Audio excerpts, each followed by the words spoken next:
نحمده ونصلي على رسوله الكريم اما بعد فقد قال الله تبارك وتعالى كما ورد في سورة بني اسرائيل اعوذ بالله من الشيطان الرجيم بسم الله الرحمن الرحيم ويسألونك عن الروح قل الروح من امر ربي وما اوتیتم من العلم الا قلیلا وقال عز وجل كما ورد في سورة الحجر وإذ قال ربك للملائكة إني خالق بشرا من صلصال من حمأ مسنون فإذا سويته ونفخت فيه من روحي فقعوا له ساجدين وقال عز وجل كما ورد في سورة صاد وإذ قال ربك للملائكة إني خالق بشرا من طين فإذا سويته ونفخت فيه من روحي فقعوا له ساجدين صدق الله العظيم رب اشرح لي صدري ويسر لي أمري واحلل عقدة من لساني يفقهوا قولي اللهم ربنا ألهمنا رشدنا وأعذنا من شرور أنفسنا اللهم أرنا الحق حقا وارزقنا اتباعه وأرنا الباطل باطلا وارزقنا اجتنابه آمین یا رب العالمین۔ رمضان مبارک کے سلسلے میں جو گفتگویں ہوتی رہیں اس سال، ان میں خاص طور پر روح کی حقیقت کے بارے میں میں نے پہلے کے مقابلے میں قدر زیادہ وضاحت سے ذکر کیا۔ روح کے بارے میں بنیادی باتیں میں آج عرض کروں گا۔ پہلی بات تو یہ جانیے جو بارہا میں کہہ چکا ہوں، انسان کا وجود مرکب ہے اور اس کے دو حصے ہیں، ایک اس کا وجود حیوانی ہے، ایک وجود روحانی ہے۔ وجود حیوانی جسد اور جان دونوں پر مشتمل ہے، جسم اور اس میں جان۔ وجود روحانی اپنی جگہ ایک مستقل شخصیت ہے۔ اب یہ بھی جان لیجئے، جو میں نے شعر بارہا آپ کو سنایا ہے، اس حقیقت کو آج سے سینکڑوں سال پہلے کس خوبصورتی سے شیخ سعدی نے بیان کیا۔ آدمی زادہ طرفہ معجون است از فرشتہ سرشتہ وز حیوان۔ یہ آدم ذات جو ہے یہ عجیب مرکب وجود کا حامل ہے، اس میں فرشتہ بھی موجود ہے اور حیوان بھی موجود ہے۔ روح جو ہے اسے آپ کہہ سکتے ہیں فرشتے کی بہن ہے، ان کا مادہ تخلیق ایک ہی ہے، نور۔ ملائکہ بھی نور سے پیدا کیے گئے اور ارواح انسانیہ بھی۔ اس اعتبار سے آدمی زادہ طرفہ معجون است از فرشتہ سرشتہ وز حیوان۔ اور ایک اور شاعر نے کہا ہے بہت خوبصورت انداز میں، روح کے بارے میں کہنے یا اس کو کسی اور طرف بھی لے جایا جا سکتا ہے، وہ اس سے ابھی جانا نہیں چاہتا۔ جان نہاں در جسم او در جان نہاں، اے نہاں اندر نہاں اندر نہاں۔ جان ہمارے جسم میں چھپی ہوئی ہے، کہاں ہے؟ دیکھی کسی نے؟ موت کے وقت نکلتے دیکھا اس کو؟ کہاں؟ ہم نے ڈسیکشن کی تھی میڈیکل کالج میں فرسٹ ایئرس میں، تو ہمیں تو کہیں جان جو ہے پتہ نہیں چلا کہاں ہوتی ہے جان۔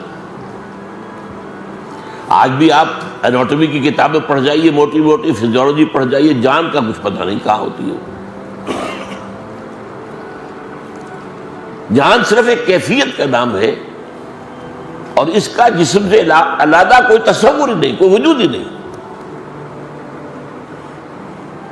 سمجھ رہے میری بات کو؟ جان جسم کی ایک کیفیت کا نام ہے اور اس جسم کے علاوہ اس کا کوئی وجود نہیں۔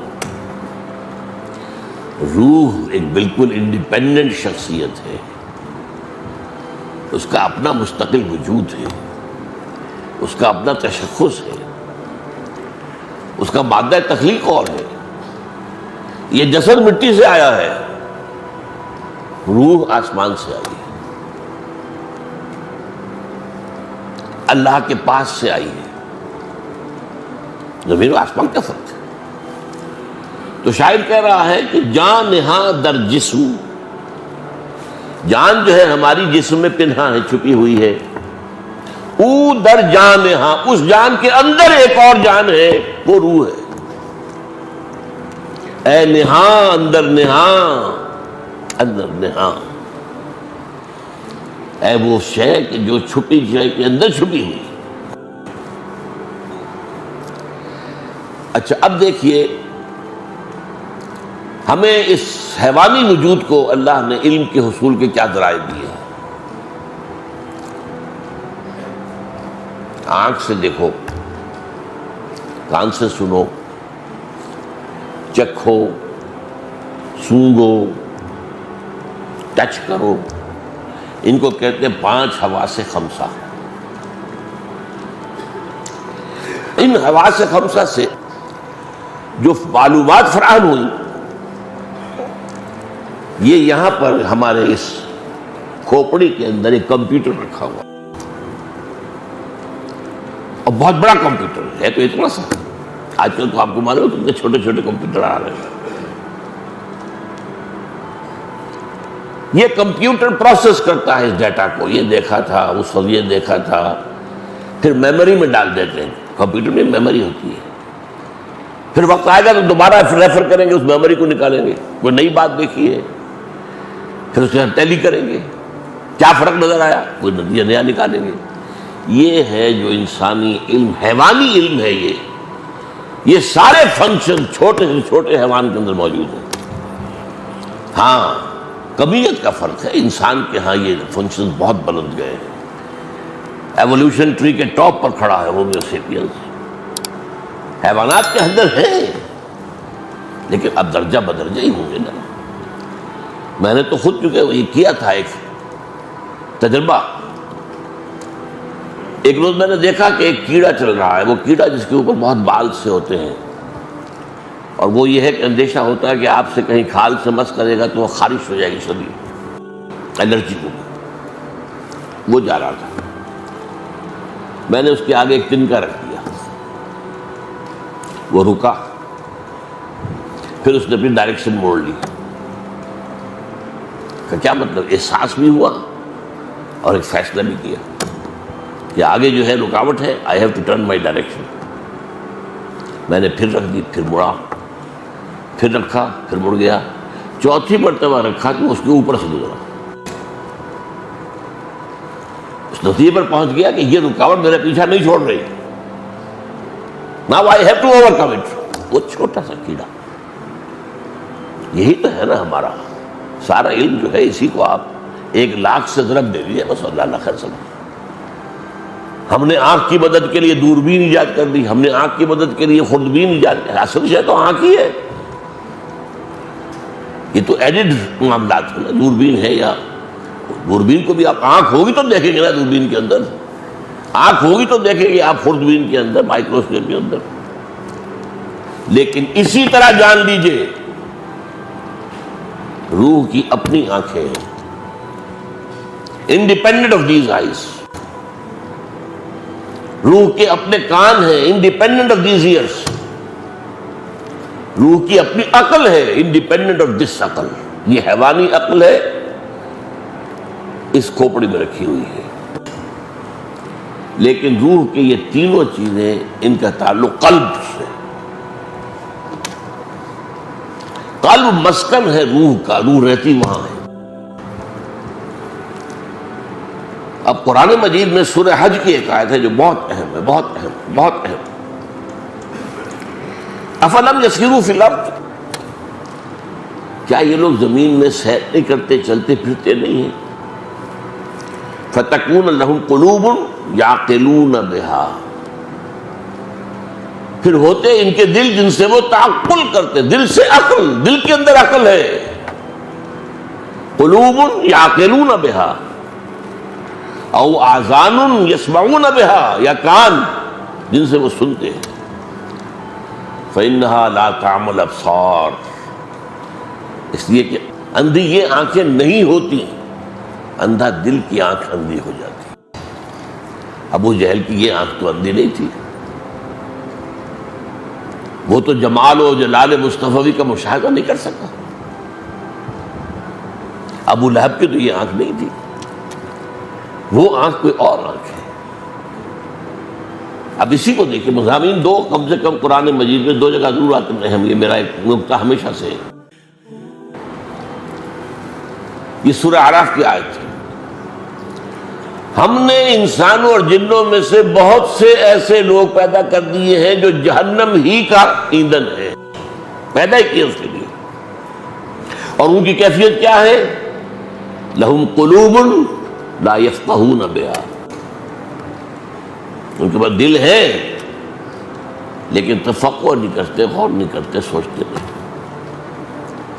لہم قلوب لا یفقہون بہا وَلَهُمْ أَعْيُنٌ لَا يُبْصِرُونَ بِهَا، ان کی آنکھیں ہیں پر دیکھتے نہیں. وَلَهُمْ آذَانٌ لَا يَسْمَعُونَ بِهَا، ان کے کان ہیں لیکن سنتے نہیں. أُولَٰئِكَ كَالْأَنْعَامِ بَلْ هُمْ أَضَلُّ، وہ تو چوپایوں کے مانند ہیں بلکہ ان سے بھی گئے ہوئے. دیکھیں یہ آنکھیں میری بھی ہیں تو گدھے کی بھی ہیں، کتے کی بھی ہیں، گھوڑے کی بھی ہیں، بلی کی بھی ہیں. بعض سے حیوانوں کی آنکھیں ہم سے بہت تیز ہیں، بہت سے حیوان اندھیرے میں بھی دیکھتے ہیں، ہم نہیں دیکھ سکتے. یہ جو عقاب قسم کے جو ہے پرندوں کے اندر شکاری، ان کی اتنی نگاہ تیز ہے، بہت بلندی سے زمین پر پڑی ہوئی سوئی کو بھی دیکھتے ہیں. ان کی بھی آنکھیں ہماری بھی ہیں، ان کے کان ہمارے بھی ہیں، ان کی بھی عقل ہے ہماری بھی عقل ہے. لیکن انسان ہونے کے ناطے ہمیں جو چیز دی گئی تھی وہ روح تھی. روح کے ذرائع ہے، روح کا قلب، وہ اس کی عقل ہے، روح کی آنکھ ہے، روح کے کان ہے. اسی لیے کہا ہے اقبال نے، دم چیست قیامست شنیدی نہ شنیدی. دیکھو تم جب سانس لیتے ہو یہ کیا ہے؟ یہ ایک پیغام ہے، تم سنتے ہو کہ نہیں سنتے؟ ہر سانس بتا رہا ہے کہ اس کے ساتھ وابستہ ہے زندگی، یہ جب بند ہوا ختم ہو جائے گی. دم چیست پیامست شنیدی نہ شنیدی، در خاک تو یک جلوہ آمیخت نہ دیدی. تیری مٹی ہی میں ایک جلوہ بھی ہے، نور بھی ہے، دیکھتے نہیں ہو. دیدن دیگر آموز شنیدن دیگر آموز، اور دیکھنا سیکھو. اس آنکھ سے دیکھنا تو کتے کو بھی آتا ہے، بلے کو بھی آتا ہے، تو بھی دیکھ لیتا ہے کار آ رہی ہے بچ جاتا. دیدن دیگر آموز، انسان کا دیکھنا دیکھو اور وہ ہوگا روح کا دیکھنا.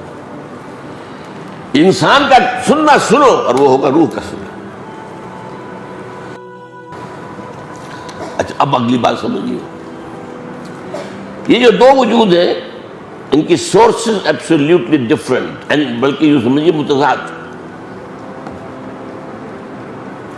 حیوانی وجود اور وجود کے معنی جسم جمع جان، ان کا بریکٹ کر دیجیے، دو الگ الگ چیزیں نہیں ہیں. وہ مٹی سے بنے،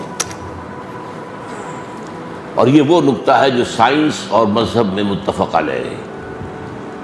سائنس بھی یہی کہتی ہے اور اللہ کی کتاب بھی یہی کہتی ہے. روح اس کا اس خاک سے کوئی تعلق نہیں، وہ عالم امر سے آئی ہے، بلندیوں سے آئی ہے، وہ امر رب ہے، وہ اللہ کے پاس سے آئی ہے. زمین و آسمان کا فرق ہے. اب اس کے دو تقاضے اس کے ضمنی طور پر سمجھ لیجیے. ہمارے جسد حیوانی کو جو طاقت چاہیے، قوت، اس کے لیے جو غذا چاہیے کہاں سے آتی ہے؟ یہاں سے جسد حیوانی آیا.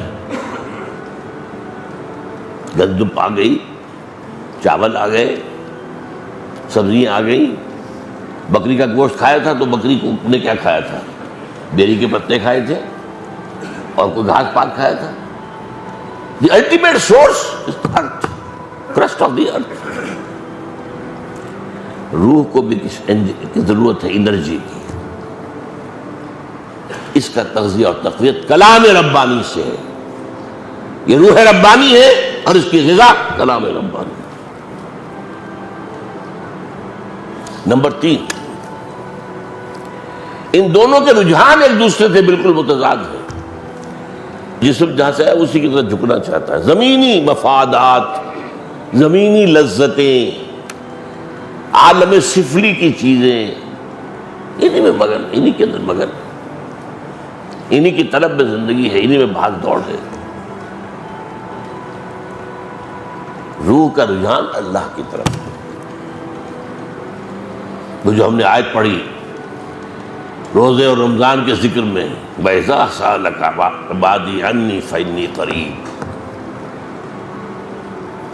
آپ سوچتے رہیے کہ آخر یہ سادھو لوگ کیا کرتے تھے جا کر کئی سال تک برف سے ڈھکی ہوئی چوٹیوں پہ، یہ تپسیا کائے کے لیے کرتے تھے؟ ہمارے ہاں بھی اولیاء اللہ نے، صوفیاء نے بڑی بڑی ریاضتیں کی، بہت بڑی بڑی ریاضتیں۔ کس کی تلاش میں؟ اللہ کا قرب تلاش کرنے کے لیے۔ یہ اصل میں یہ روح جو ہے یہ اللہ کا قرب چاہتی ہے۔ اور عربی زبان کا ایک مقولہ ہے بڑا پیارا، کل شیء یرجع الی اصلہ، ہر شے اپنی اصل کی طرف لوٹتی ہے۔ جسم یہاں گیا تو یہی جائے گا، منہا خلقناکم وفیہا نعیدکم ومنہا نخرجکم تارۃ اخری۔ روح انا للہ و انا الیہ راجعون۔ روح زمین میں دفن نہیں ہوتی، نہ یہ زمین کی شہ ہے نہ زمین میں جائے گی۔ اب دیکھیے میں نے ایک آیت تو آپ کو سنائی، یسألونک عن الروح، سورہ بنی اسرائیل کی۔ اے نبی یہ لوگ آپ سے روح کے بارے میں پوچھتے ہیں، قل الروح من امر ربی وما اوتیتم من العلم الا قلیلا۔ اے نبی سے کہہ دیتے روح میرے رب کا امر ہے، لیکن تمہیں علم میں سے سوائے تھوڑے حصے کے کچھ نہیں ملا ہے۔ تمہارے لیے خاص طور پر ان بحثوں میں الجھنا صحیح نہیں ہے۔ یہ بات سمجھ لیجئے، یہ ابدی قاعدہ نہیں ہے۔ قرآن مجید کا اولین مخاطب جو طبقہ تھا، جو قوم تھی، وہ فلسفی نہیں تھی، وہ پڑھی لکھی نہیں تھی، وہ تو امی، ان پڑھ، کوئی کتاب نہیں تھی ان کے پاس۔ ان کو اس طرح کے جھمیلوں میں قرآن نے ڈالا ہی نہیں، ان گہرائیوں کی طرف۔ اب جیسے کہ ایک آیت ہے سورہ حدید کی، هو الاول والآخر والظاہر والباطن، سوچتے رہیے۔ امام راضی کھڑا ہوا ہے، معلوم ہوتا ہے کہ سخت دہشت زدہ ہے، دہشت زدہ ہے، ہیبت زدہ ہے۔ اعلم ان هذا المقام مقام غامض عمیق مہیب، جان لو یہ مقام ہوشیار کہ رہ برد میں تیز قدم را، ہوشیار ہو جاؤ کہ اس وقت تمہارا قدم جو ہے تلوار کی دھار پر ہے۔ یہ آیت وہ ہے، عام ہمارے مفسرین گزر جاتے اور عوام کیا سمجھیں گے اس کو؟ تو یہ بات سمجھ لیجئے کہ روح ہے، لیکن اس کی تفسیر قرآن نے نہیں بتائی۔ البتہ وہ اشارات ہیں سوچنے والوں کے لیے ہے۔ سب سے پہلا اشارہ کیا ہے؟ اس روح انسانی کو اللہ نے اپنی ذات سے منسوب کیا۔ اس سے بڑی بات کیا ہوگی؟ 2 آیتیں میں نے آپ کو سنائی ہیں، سورہ حجر 14ویں پارے میں، اور سورہ صاد 23ویں پارے میں۔ وَإِذْ قَالَ رَبُّكَ لِلْمَلَائِكَةِ إِنِّي خَالِقٌ بَشَرًا مِنْ صَلْصَالٍ مِنْ حَمَإٍ مَسْنُونٍ۔ اور یاد رکھو جب کہ کہا تھا تیرے رب نے صلی اللہ علیہ وسلم فرشتوں سے، میں سنے ہوئے گارے سے جو خشک ہو کر کھنکھنا رہا ہے ایک بشر بنانے والا ہوں۔ اب عجیب نوٹ کیجئے، قرآن نے 6-7 الفاظ استعمال کیے، تراب مٹی، تین مٹی اور پانی کو ملا دیں گارا بنا، وہ تین ہے، تین لازم، وہ تغاری جو آپ نے گارے کی بنائی تھی اس میں تھوڑی سی توڑی ڈال دیجئے، اس میں ڈھیس اٹھے گا۔ کچے گھر جو ہے لیپے جاتے ہیں پوتے جاتے ہیں اس گارے سے، اس میں جب لیس اٹھتا ہے تبھی تو پلسٹر کھائی رہتا ہے، ورنہ وہ پلسٹر پھٹ جائے گا، عام گارا تو نہیں کر سکتا ہوں۔ پھر وہ پڑا رہے تو اس میں سڑانگ پیدا ہو جائے گی، بدبو آئے گی، پھر اگر سوکھ گیا کھنکھنانے لگے گا۔ یہ 6 الفاظ آئے، من تراب، من طین، من تین لازب، من حمأ مسنون، من صلصال کالفخار، من صلصال من حمأ مسنون۔ اب یہاں دیکھیں، یہاں بھی 2 الفاظ آئے ہیں۔ سورہ ہجر میں نے بتا دیا خالق بشرا من صلصال من حمأ مسنون۔ سورہ صاد نے فرمایا وَإِذْ قَالَ رَبُّكَ لِلْمَلَائِكَةِ إِنِّي خَالِقٌ بَشَرًا مِّن طِينٍ دار۔ پھر دونوں جگہ کیا الفاظ ہیں، یہ ہے اصل شے، فَإِذَا سَوَّيْتُهُ وَنَفَخْتُ فِيهِ مِن رُوحِي فَقَعُوا لَهُ سَاجِدِينَ۔ تو جب میں اسے تیار کر دوں اور پھر اپنی روح میں سے اس میں پھونک دوں تو گر پڑنا اس کے سامنے سجدے۔ یہ ہے اس روح انسانی کی نسبت۔ اب یہاں علماء احتیاط کرتے ہیں کہ آپ یہ نہ کہ یہ اللہ کی روح ہے، اللہ کی روح میں سے، اللہ کی شان کے یہ شایان شان نہیں ہے کہ اس میں سے کوئی چیز نکلے، حالانکہ یہ بات صحیح نہیں ہے۔ کلام بھی تو اللہ کی ذات میں سے نکلتا ہے، کہاں سے نکلتا ہے؟ قرآن اللہ کا کلام کہاں سے نکلا؟ خرج من ایل، ایک حدیث میں الفاظ آئے خرج من ایل۔ اللہ تعالیٰ کی خدمت میں تحفہ اس سے بہتر کوئی پیش نہیں کیا جا سکتا جو خود اس کے اندر سے برآمد ہوا ہے۔ قرآن پڑھو کھڑے ہو کر خوشرانی کے ساتھ، سناؤ اللہ، جیسے اللہ کے رسول کہتے تھے، فرمائش کر کے مجھے سناؤ قرآن۔ اور عبداللہ ابن مسعود کہتے ہیں میں نے کہا حضور میں آپ کو سناؤں، آپ پر تو قرآن نازل ہوا ہے۔ فرمایا ہاں لیکن مجھے دوسروں سے سن کر کچھ اور ہی لذت محسوس۔ اللہ بھی سنے گا، حدیث میں ہے قیامت کے دن جو عالم باعمل ہوگا، جو اللہ کے دین کی شرطوں کو پورا کرتا ہوگا اور پھر بہت اچھا خوش رہان قاری بھی ہوگا، اللہ فرمائیں گے قرات کرتے رہو کرتے رہو کرتے رہو، جب تک کرتے رہو گے تمہارے درجے بلند سے بلند تر ہوتے چلے جائیں گے۔ ہونا ہے تو انی خالق بشرا من صلصال من حمأ مسنون یا انی خالق بشرا من طین فَإِذَا سَوَّيْتُهُ وَنَفَخْتُ فِيهِ مِن رُوحِي فَقَعُوا لَهُ سَاجِدِينَ۔ تو یہ کہتے ہیں علماء کہ یہ اس روح کی عظمت کو ظاہر کرنے کے لیے اللہ نے اس کو اپنی ذات کی طرف نسبت دے دی ہے۔ یہ اللہ کی روح میں سے کوئی روح نہ سمجھو، اللہ کی ذات کا تجزیہ نہیں ہو سکتا کہ اس میں سے کوئی چیز نکل آئے۔ ٹھیک، احتیاط کا راستہ جو ہے وہی بہتر ہوتا ہے۔ اب دیکھیے کہ یہ جو بدقسمتی سے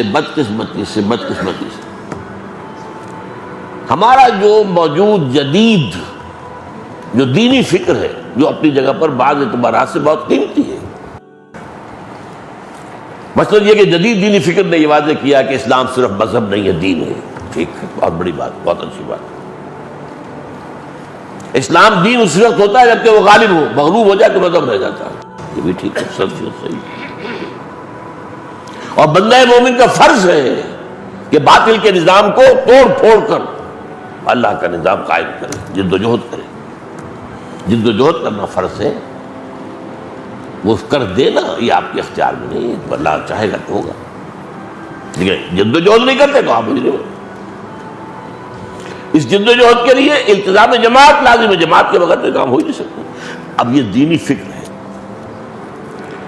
اب موجودہ دور میں کچھ لوگوں نے اس کو اجاگر کیا ہے، واضح کیا ہے، اور وہ ایک بڑا احسان ہے اس امت کے اوپر۔ ان میں سے بعض شخصیات کا میں خود مرہون منت ہوں، انہوں نے بہت استفادہ کیا، لیکن ایک بات بھی آج کہنی ہے آپ سے کہ سید ہوں، شبلی نعمانی ہوں، مولانا فراہی ہوں، مولانا فراہی کے شاگرد مولانا اصلاحی ہوں، ابو الکلام ہوں، ابو الکلام کے راستے پر چلنے والے مولانا مودودی ہوں، بڑے محسن ہیں قوم کے. ذرا سر سید کو اس فہرست سے نکال دیجئے. ویسے قومی تو میں آپ کو بتا چکا وہ بھی محسن ہے قومی سطح پر، یہ لوگ دینی سطح پر بھی محسن ہیں، لیکن دینی فکر جو ہے اگر کامل ہے تو وہ صرف ایک شخص کا ہے اور وہ علامہ اقبال. باقی جو گنوائے آپ کو یہ مانتے ہی نہیں کہ روح بھی کوئی الگ شے ہے، وہ سمجھتا بس جان اور روح ایک ہی شے ہے. اتنی بڑی حقیقت نگاہوں سے ہو جائے، اس لیے کہ ذہنوں کے اوپر سائنٹزم کا تسلط ہے جو ہمارے حواس خمسہ کے سے دیکھی نہ جا سکے، ویریفائی نہ کی جا سکے. اس کو کیسے مان لیں؟ چلو اللہ کو تو مان لیا، ایک کو تو ماننے پڑے گا، کوئی تو تھا نا آخر جس نے کائنات بنائی ہے. لیکن اس سے آگے فرشتے کو کیوں مانے؟ جنات کو علیحدہ وجود کیوں مانے؟ یہ سائنٹزم، یہ مذہب بن چکا ہے. It's a religion in itself. اور وہ اس کا غلبہ اتنا ہے کہ اچھے اچھے مفکرین جو ہے اس مغرب کے مادہ پرستانہ فکر کے تسلط سے، شکنجے سے پورے طور پر آزاد نہیں ہو پائے. اب میں آپ کو وہ چیزیں بتا رہا ہوں جو میں نے کہا ہے. اگر نہ مانا جائے کہ روح جو ہے ایک علیحدہ جداگانہ تشخص کی حامل شے ہے تو بہت سی باتیں سمجھ میں نہیں آتی قرآن کی. ایک جس کا ذکر میں پہلے بھی کر چکا ہوں، یہ عہد الست کب ہوا تھا، کس نے کیا تھا؟ الست بربکم قالوا بلا. ظاہر بات ہے ارواح نے کیا تھا، جسد تو تھے ہی نہیں. اور تمام انسان ایک جگہ تو جمع ہو ہی نہیں سکتے تھے. وہ تو نسل بعد نسل انسان دنیا میں آئیں گے نا. آدم کے پھر 3 بیٹے یا کتنے بیٹے ہوں گے، پھر ان کے بیٹے ہوں گے، پھر ان کے بیٹے ہوں گے، پھر ان کے بیٹے ہوں گے. قیامت تک جو ہے وار بھر ہاں انسان آ جائیں گے، لیکن وہ ایک وقت میں تو جمع نہیں ہو سکتے. ہاں ہوں گے ایک دن، اور وہ قیامت کا دن ہے. وہاں پھر جمع ہو جائے گا سب نے، یا پھر وہ اس الست میں عہد الست کے وقت جمع تھے. اب یہی وہ چیز ہے جو میں نے ابھی آیت آپ کو سنائی، اس سے سورہ اعراف کے اندر ہے. ہم نے جہنم کے لیے بہت سے لوگوں کو پیدا کر دیا، جہنم کے لیے. آخر ہمیں چاہیے نا کچھ ایندھن، جہنم کے لیے بھی درکار ہے. بہت سے انسان ہم نے پیدا اس لیے کیے. ان کا حال کیا ہے؟ لہم قلوب لا یفقہون بہا ولہم اعین لا یبصرون بہا ولہم آذان لا یسمعون بہا اولئک کالانعام بل هم اضل. وہ تو چوپایوں کے مانند ڈبل ان سے بھی گئے گزرے کیوں ہیں؟ اضل کیوں ہیں؟ پیدا تو ہم نے اس جگہ پر کیا تھا نا ان کو. یہ گر گئے، نیچے آ گئے، پڑے رہے تار مذلت کے اندر، اٹھے نہیں. لہذا یہ حیوان، انہیں انسان نہ سمجھو، یہ انسان نما حیوان ہے. اچھا، نمبر 2 چیزیں. یہ حدیث جو ہے حضرت ابو ہریرہ سے ترمذی میں موجود ہے. حضور سے پوچھا گیا متى وجبت لك النبوت یا رسول اللہ، اے اللہ کے رسول آپ کو نبوت کب ملی؟ فرمایا والآدم بین الجسد والروح. ابھی آدم کی روح علیحدہ تھی، جس طرح تھا ابھی روح میں پھونکی نہیں گئی تھی، تب بھی نبی تھا. تو کون تھا نبی؟ محمد ابن عبداللہ ابن عبد المطلب. یہ تو بہت عرصے بعد، 10-12 ہزار سال بعد آئیں گے دنیا میں. ان کی تو ولادت ہوگی آمنہ کے بطن سے اور عبداللہ کے صلب سے. یہ کون ہے؟ وہ روح ہے، روح محمدی. اور اسی کو ایک اور حدیث میں نور محمدی کہا گیا. بدقسمتی سے ہمارے ہاں ایک طرف جو بریلوی مکتب فکر کے لوگ ہیں انہوں نے سارا جو ہے ڈیرا ہی لگا رکھا اس پر، اور ایک طرف دوسرے لوگ ہیں وہ اس کا انکار مطلق کرتے ہیں. حالانکہ نفس آیا ہے نور، قرآن کو بھی نور کہا گیا اور جو ہے روح کو بھی نور کہا گیا. روح محمدی، نور محمدی. یہ حدیث جو ہے حضرت جابر بن عبداللہ رضی اللہ تعالیٰ عنہ سے، حدیث کی کتاب مصنف عبد الرزاق اس میں مطلوب ہے. حضرت جابر نے پوچھا حضور اللہ نے سب سے پہلے کس شے کو پیدا کیا؟ بڑے عجیب انداز میں نے فرمایا، نور و نبی کا یا جابر، نور و نبی کا یا جابر، اے جابر تمہارے نبی کے نور کو پیدا کیا۔ اب اس پر جو ندے چڑھا رکھے ہیں صوفیوں نے، ان کا میں مانتا نہیں ہوں، وہ کہتے ہیں اس نور سے سب ساری دنیا بن نہیں، ختم نہیں۔ وہ تو ارواح تمام انسانوں کی علیحدہ اس وقت بھی تھی، لیکن ارواح کے اندر بھی شان تھی۔ حضور کی جو روح ہے اس کی اپنی شان تھی، ابراہیم کی روح کی اپنی شان تھی، موسیٰ اور عیسیٰ کی ارواح کی اپنی اپنی شانیں تھیں، لیکن سب سے اونچی شان اور سب سے پہلے مخلوق اس عالم امر میں حضرت حضور صلی اللہ علیہ وسلم کی روح مبارک ہو، تو اس میں کون سا حرج کی بات ہے؟ کہاں کا شرک آ گیا اس میں؟ دیکھیے میں فرق کیا کرتا ہوں، ایک ایک بات علمی طور پر جاننا، ایک ہے شرک۔ ہم فرشتوں کو مانتے کہ نہیں کہ فرشتے موجود ہیں چاروں طرف؟ صحیح حدیث ہے، مجتمع قوم فی بیت من بیوت اللہ یتلون کتاب اللہ ویتدارسونہ بینہم الا، نہیں جمع ہوتے کچھ لوگ اللہ کے گھروں میں سے کسی گھر میں قرآن کو پڑھنے اور مذاکرہ کرنے میں، الا غشیتہم الرحمہ ونزلت علیہم السکینہ وحفتہم الملائکہ، لیکن ان کے اوپر اللہ تعالیٰ کی سکینت نازل ہوتی ہے، خشیت ان کو ڈھانپ لیتی ہے، اور فرشتے ان کے گرد گھیرا باندھ دیتے ہیں۔ وذکر اللہ فی من عندہ، اللہ ذکر کرتا ہے ان کا، دیکھو فرشتوں تم نے کہا تھا یہ فساد مچائے گا، دیکھو میرے بندے میرے گھر میں بیٹھے میری کتاب پڑھ رہے ہیں۔ وذکرہم اللہ فی من عندہ، ملائکہ مقربین میں جا کے ذکر ہوگا، فرشتے ہیں، اچھا فرشتے تو میرے ساتھ دو موجود ہیں۔ اس کو ماننے سے شرک نہیں آیا، میں فرشتے سے کہوں یہ میرا کام کر دو، یہ شرک ہو جائے گا۔ دعا اللہ کے سوا کسی سے نہیں۔ اسی طرح شاہ ولی اللہ دہلوی کا کہنا یہ ہے کہ اولیاء اللہ، اللہ کے بہت نیک بندے جو ہیں، ان کی ارواح کو اللہ تعالیٰ ان کے انتقال کے بعد ملائکہ اسفل کے طبقے میں شامل کر دیتے ہیں۔ اس میں بتایا جو بہن بھائی ہیں، یہ فرشتے اور روحیں جو ہیں بہن بھائی ہیں، ایک ہی مادہ تخلیق ہے دونوں کا، نور۔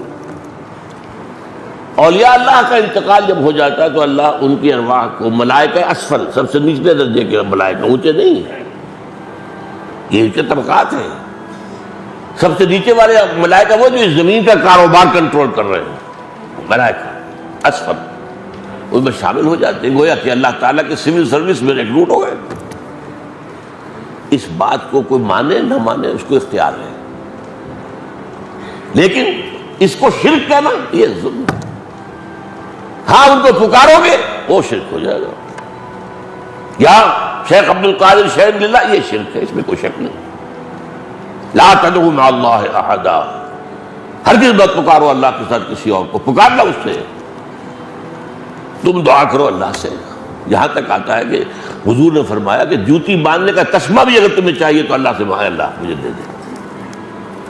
اب مجھے اس سے کیا غرض ہے؟ اللہ کسی فرشتے کو بھیج دے انسانی شکل میں، لو بھائی تسمہ، کسی روح کو دے دے بھیج دے، وہ دے لو بھی لے لو، یہ مجھے غرض نہیں ہے، مجھے پکارنا اللہ، دعا ندا وہ اللہ۔ میں ابھی ذکر کر چکا ہوں اس میں کہ قیامت کے دن جو ہے تمام انسان پھر کھڑے ہوں گے اللہ کے سامنے، یوم یقوم الروح والملائکۃ صفا لا یتکلمون الا من اذن له الرحمن وقال صوابا۔ یہ سب آ گئے نا دوبارہ۔ دنیا میں تو یہ آئے تھے سیکوینس کے ساتھ، کوئی آج سے 10,000 سال پہلے آیا تھا، کوئی 9,000 سال پہلے، کوئی 8,000 سال پہلے، کوئی چلیے قریب، اور ابھی کوئی بہت سے وہ آنے ہیں، وہ ایک دم جمع ہو جائیں گے۔ سورہ کہف میں فرمایا، یہ نقشہ دیکھیے، نقشہ دیکھ لیجیے، اللہ کے آمنے صفحہ صفحے بنی ہوں گی، فرشتوں کی صفحے اور ارواح انسانیہ کی صفحے۔ ارواح کے بارے میں تو حدیث بہت بھی، الارواح جنود مجندہ، لشکروں کے معنی نہیں۔ اللہ فرمائے گا لقد جئتمونا کما خلقناکم اول مرہ، آ گئے ہو نا ہمارے پاس جیسے کہ ہم نے تمہیں پہلی مرتبہ پیدا کیا تھا۔ پہلی تخلیق تھی عالم امر میں، عالم ارواح میں، اور وہ بیک وقت سب کی تھی، بابا آدم سے لے کر آخری آدمی تک جو دنیا میں آئے گا سب کی ارواح کی۔ دوسری تخلیق ہوئی ہے مرحلہ وار، ہر شخص کی ماں کے پیٹ میں، جب وہ 120 دن کا جنین بن گیا، امبریو آف 120 days، ثم یرسل الملک فینفخ فیہ الروح، پھر فرشتہ بھیجا جاتا ہے جو اس میں روح ڈھونڈ دیتا ہے۔ اب یہ تخلیق ثانی ہو گئی، آ گئے نا ہمارے پاس، کما خلقناکم اول مرہ۔ کہ جہنم میں جہنمی فریاد کریں گے اللہ سے، ربنا امتنا اثنتین واحییتنا اثنتین فاعترفنا بذنوبنا فهل الی خروج من سبیل۔ اے اللہ تو نے ہمیں 2 مرتبہ مارا، 2 مرتبہ زندہ کیا، اب ہم اپنے کوتاہیوں کا اعتراف کر رہے ہیں، تو یہاں سے نکلنے کا کوئی راستہ ہے کہ نہیں؟ 4-5 ادوار ہم پر آ چکے، ایک دور اور ہو جائے، ہمیں یہاں سے نکل کر مہلت دے دیں۔ اب یہ کون سے 2 اماتیں، کون سے 2 احیاء؟ پہلی تخلیق اول ہے، اماتہ نہیں ہے، وہ تو ابداع ہے، ارواح کو کریشن ایکس نہیلو، وداؤٹ کسی شے کے پیدا کیا گیا۔ اس کے بعد انہیں سلا دیا گیا عہد لینے کے بعد، وہ پہلی زندگی تھی، پہلی موت آ گئی۔ اب وہ پڑے ہیں کولڈ سٹوریج کے اندر۔ جب میرا جنین تیار ہوا تھا رحم مادر میں، میری روح لا کر ڈالتی کی، یہ احیاء اول ہو گیا۔ اب میں مروں گا، وہ اماتہ ثانی ہو جائے گا، پھر اٹھایا جائے گا، وہ احیاء ثانی ہو جائے گا۔ اس کے بعد کیا ہوگا؟ شروع میں کیا تھا؟ انا للہ، پھر کیا ہوگا؟ انا الیہ راجعون۔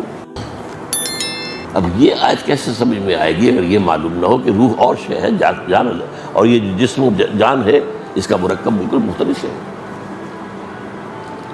اچھا، قرآن میں پھر وہی بات کہ اہم بات کم سے کم 2 دفعہ ضرور آئے گی۔ سورہ بقرہ کے 30 رکوع میں بھی یہ بات موجود ہے، کیف تکفرون باللہ وکنتم امواتا فاحیاکم ثم یمیتکم ثم یحییکم ثم الیہ ترجعون۔ یہاں صرف تخلیق کا ذکر نہیں ہے اور پہلی زندگی کا ذکر نہیں ہے، اس کے بعد موت کی شکل میں تھے نا۔ اس دنیا میں آنے سے پہلے آپ مردہ تھے، معدوم نہیں تھے، ہماری ارواح تھی، سوئی ہوئی تھی۔ کیف تکفرون باللہ، اللہ کا انکار کیسے کرتے ہو جبکہ تم مردہ تھے؟ فاحیاکم، یہ احیاء جو ہوا ہے پہلا، یہ ماں کے بطن میں ہوا ہے۔ ثم یمیتکم، پھر وہ تمہیں مارے گا، یہ اماتہ ثانی ہو جائے گا۔ ثم یحییکم، پھر تمہیں زندہ کرے گا۔ ثم الیہ ترجعون، پھر تم اس کی طرف لوٹ جاؤ گے۔ یہ ہے جو میں کہہ رہا ہوں کہ دین کی تعلیمات کا یہ خفی پہلو ہے، یہ فلسفیانہ پہلو ہے۔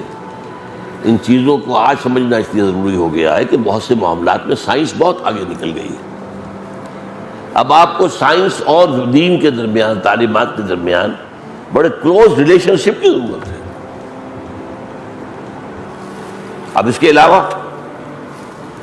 اہم بات، قرآن یہ بھی کہتا ہے لقد خلقنا الانسان فی احسن تقویم، اور پھر کہتا ہے ثم رددناہ اسفل سافلین۔ کیا مطلب ہے؟ احسن تقویم پر ارواح پیدا کی گئی تھی، وہ تو ملائکہ کی ہم پلہ ہیں، احسن تقویم۔ پھر اس بیچاری روح کو جو اس عالم بالا کے ناز و نام کی پلی ہوئی پڑی، اس کو لا کر ایک انسان کے بچے کے اس کے جسد کے اندر ڈال دیا گیا، اور انسان کا بچہ کمزور ترین شے ہے دنیا کی، یہ معلوم ہونا چاہیے آپ کو۔ حیوانات کے بچوں کا کیا ہوتا ہے؟ بکری نے ابھی بچہ دیا، چند منٹ لگیں گے اس کو، وہ ٹانگیں ذرا اس کی لڑکھڑائے گی، وہ کھڑا چل رہا ہے۔ بچڑے، کٹے اور جانور، انڈے میں سے نکلا ہے وہ چوزا، بھاگ رہا، دوڑ رہا، چل رہا، انڈے میں سے بھی نکلا، نکلتا ہی۔ یہ جو کمزور ترین انسان کا بچہ ہے، وہ روح لا کر اس میں ڈال دی گئی، باندھ دی گئی اس کے ساتھ۔ اب اس کا کام یہ ہے کہ اسے جو جسم مل رہا ہے اس دنیا کے اندر، اس کے ذریعے سے نیکیاں کمائے تاکہ اپنے مقام پر دوبارہ پہنچ جائے۔ کسی نے تمہیں پہاڑ پر سے گرا دیا ہے، اب تمہیں چڑھنا پڑے گا، ذرا چڑھائی میں محنت لگے گی نا۔ تمہارا مقام تو بہت بلند تھا، فرشتوں سے بلند تھا، لیکن وہاں سے اب گرا کہاں دیے گئے؟ ظاہر بات ہے فرشتوں سے نیچے جنات ہیں، جنات سے نیچے یہ سارے حیوانات ہیں زمین کے، اور ان میں ایک انسان بھی ہے۔ اور میں بتا چکا ہوں آپ کو کہ تمام حیوانات میں ضعیف ترین بچہ وہ انسان کا ہوتا ہے۔ کتنا وقت لگتا ہے اسے، کس طرح اس کو چلانے کے لیے، چلانا سکھانے کے لیے جو پاپڑ بیلنے پڑتے ہیں، اس کو بولنا سکھانا پڑتا ہے، وہ کس قدر ضعیف۔ تو یہ اب دونوں باتیں ٹھیک ہو گئی۔ اسی طرح قرآن یہ بھی کہتا ہے ظلوم ہے انسان، جہول ہے انسان، خلق حلوا، بہت جلدی پسند ہے، اجرت پسند ہے، اور بہت ہی تھڑ دلا ہے۔ یہ ساری کس کے لیے کہی جا رہی ہے؟ جو اشرف المخلوقات ہیں۔ کیوں؟ یا یہ غلط ہے یا وہ غلط ہے؟ نہیں بھائی، دونوں صحیح ہے۔ اپنی خلقت کے اعتبار سے ظلوم بھی ہے، جہول بھی ہے، عجول بھی ہے، حلوع بھی ہے۔ اپنی فطرت کے اعتبار سے، روح کے اعتبار سے بلند ترین ہے۔ دونوں چیزیں اپنی جگہ۔ اور اسی سورہ احزاب کے اندر یہ جو فرمایا گیا، ہم نے امانت پیش کی آسمانوں پر، زمین پر، پہاڑوں پر، کسی نے اٹھانے کا حوصلہ نہ دکھایا۔ حملہ الانسان، یہ امانت کون سی ہے؟ یہی روح ربانی، جنات میں نہیں ہے یہ۔ ویسے جنات کی تخلیق ہم سے بلندر سطح پر ہوئی ہے، آگ سے بنائے گئے، وہ اس کائنات میں بہت دور دور تک جا سکتے ہیں۔ میرے نزدیک سمائے دنیا تک تو ان کی رسائی ہے، وہ جاتے ہیں۔ ہمیں تو بڑے بڑے جو ہے میزائل بنانے پڑیں گے، کیا کیا بنانا پڑے گا، کچھ ارب ڈالر سے جو ایک مشین بنتی ہے جو جاتی ہے، تو وہ بھی خلا کے ابتدائی جگہوں میں ٹکرے مار کے آ جاتی ہے۔ اس کیا کرنا ہے؟ چاند پر اتر کے بڑا کمال کیا۔ یہ فرشتے یہ جاتے ہیں، یہ تو آسمان کے سمائے دنیا پر جا کر فرشتوں کی سرگوشیاں سنتے ہیں۔ یسترقون السمع، سنتے ہیں، چرا لیتے ہیں، اور وہاں سے آ کر اپنے کاہن جو زمین پہ بیٹھے ہوئے اپنے دلال، ان کو بتاتے اب یہ ہونے والا ہے، اور وہ اس کے بنا پر پیشگوئی کرتے ہیں، اپنا دھندا چلاتے ہیں۔ جیسے کوئی آپ کا سول سیکرٹری اسلام آباد میں آپ کا دوست ہے، وہاں سے آپ کے تبادلے کا حکم ہے، ٹائپ ہو گیا، اس نے تو بتا دیا، وہ ہو گیا تمہارا فیصلہ، ابھی وہ آئے گا آپ تک پہنچنے میں، وہ ٹائپ ہوگا، پھر دستخط ہوں گے، پھر ڈسپیچ ہوگا، پھر وہ آئے گا، پھر آپ تک پہنچے گا، لیکن وہ آپ نے اس نے بتا دی۔ یہ کام جنات کرتے ہیں۔ یسترقون السمع، وہ سنتے ہیں بیٹھ کر سرگوشی۔ تو یہ، لیکن یہ کہ ظاہر بات ہے کہ اسی لیے تو اس کو عزازیل نامی جن کو جو ہے دھوکہ لگا، انا خیر منہ، میں اس آدم سے بہتر ہوں، خلقتنی من نار وخلقتہ من طین۔ اسے اس روح کا علم نہیں تھا، وہ انسان کو صرف گارے سے سمجھ رہا ہے، اور گارا یقیناً کمتر ہے آگ سے، یہ بات تو غلط تھی اس کی۔ تو انسان کی یہ جو ہے حیوانی جو اس کا وجود ہے، وہ تو گارے سے بنا ہے اور وہ آگ سے بنا ہے، لہذا وہ افضل ہے اس تخلیق خلقت کے اعتبار سے۔ لیکن فطرت میں جو روح ربانی پھونکی گئی ہے انسان میں، اس کا جو بلند مقام ہے، جس کی وجہ سے اللہ اسے اپنی ذات کی طرف منسوب کرتے ہیں۔ اب آخری بات یہ ہے، اس روح کا ذات باری تعالیٰ کے ساتھ تعلق کیا رکھتا ہے؟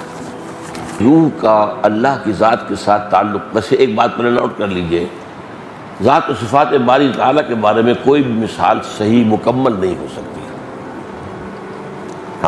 ہمارا ذہن، ہماری منطق، ہمارے الفاظ، ہماری زبان بنی ہے ہمارے مشاہدات سے۔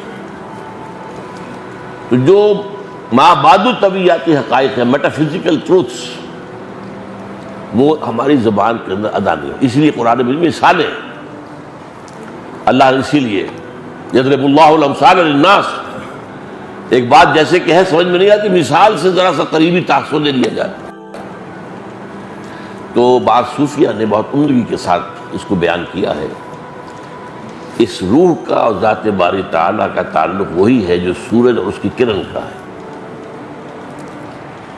سورج سے کرن نکلی ہے، کتنے کروڑ میل آ گئی ہے زمین تک، لیکن کیا اس کا رشتہ سورج سے منقطع ہوا ہے؟